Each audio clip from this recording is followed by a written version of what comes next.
Hey everybody, I'm Terry and welcome back to What to Watch, the show where I recommend some quality content on multiple streaming platforms. Let's kick things right off with the theater.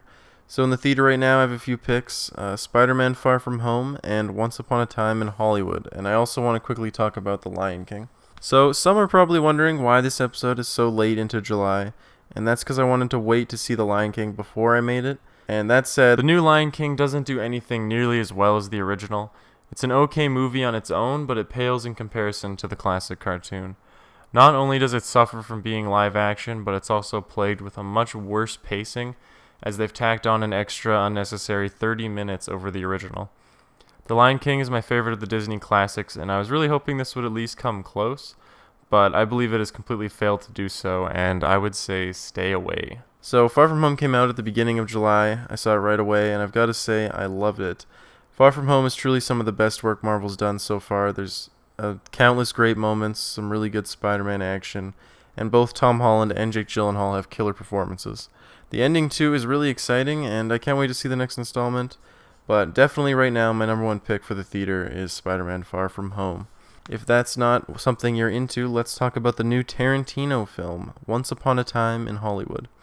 Tarantinos Ninth is coming into theaters right now as I post this video, so I actually haven't seen it yet. But it is his second last film, and it revolves around 1969 Hollywood, starring DiCaprio and Brad Pitt. This bad boy's already getting rave reviews as his most ambitious film to date, and all I've seen is the trailer, but I was immediately interested in the way there's many intermingling genres, and the story is about an actor and his stunt double in golden era Hollywood. So you get tastes of westerns, war films, maybe murder mysteries. There's much more to here than just a surface level one genre film. And I'd say this is a must watch, not only because it is the second last chance to see a Tarantino film in theaters, but also because it looks to be one of his best yet. Now, are you not into spending millions on tickets and popcorn? Here's my recommendation from what's new to Netflix: Stranger Things and Point Blank. So if you've been under a rock for 3 years and still haven't seen Stranger Things, now is probably the best time to jump in. They've just released Season 3 at the beginning of this month, and Stranger Things, for those who don't know, it's an 80s science fiction show revolving around a group of young boys and the sheriff in a small town, USA, with a mix of light horror and 80s goodness. This show is bound to please. Plus, Season 3, in my opinion, is by far their best yet, and I look forward to the next. If you can get through the slow beginnings of Season 1, I think the show should hook you right away. It's definitely worth a watch, so check it out. Point Blank.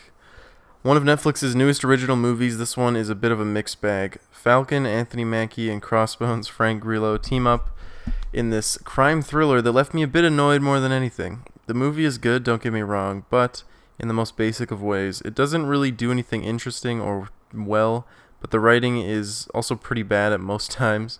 The general story does keep things together, but the scene-to-scene, moment-to-moment writing is very weak. And I hoped for more, but what I got was still decent. I'd say if you want sort of a mindless shooter, I would still give it a watch. It's not bad, it's just not great. Jumping from one streaming service to the next, here's my recommendation for Amazon Prime Video. A Simple Favor. Not a Prime exclusive or anything like that, but newly added to Prime is A Simple Favor, which I saw back when it was in theaters, and I was pleasantly surprised. I'm slightly biased because, as I've said before, Blake Lively is a fine, solid 10 of a woman, but off topic, this movie has some solid, if not a bit cliche writing, right up until the end. The ending's possibly one of the worst endings I've ever witnessed, but everything up until the final 20 to 30 minutes is great, and then it just goes off the rails, off the rails, over a cliff. Still, it's solid, and if you can take the ending lightly, maybe laugh at it as I did, I think you'll really enjoy the watch. And lastly, what to watch out for. So for me, I've got a few picks now, but Peanut Butter Falcon and Jojo Rabbit is what I'm going to go with. Now, Shia LaBeouf's upcoming movie, The Peanut Butter Falcon, has a plot just as original and out there as the title itself. LaBeouf, an outlaw, befriends a runaway boy with autism and helps him to pursue his dream of wrestling. From the trailer, it looks to be a tearjerker and definitely worth keeping an eye on. Lastly is Jojo Rabbit, Taika Waititi's newest movie, and just like Web of Shadows, Waititi is again not only starring in but also directing this film. A comedy starring Hitler is something I need to see, and especially after Ragnarok, I think it's safe to say that we may just have a gem of a comedy on our hands.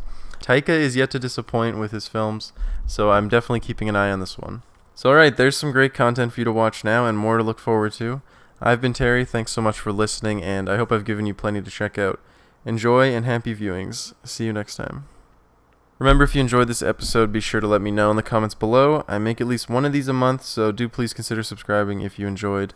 If you have any ideas for how I can improve, disagree with the opinions or recommendations, be sure to let me know. And I do read and reply to all comments, so I'd love to hear anyone's varying points of view.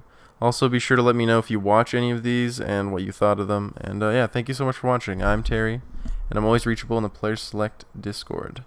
Bye-bye. Lastly is Jojo Rabbit. Taika has led to... Taika... This fucking guy's name. Taika Waititi. Taika is yet to disappoint. Alright. I did it. I said Taika Waititi, and I said it over and over. Taiki Waitara. Taiki Watiter.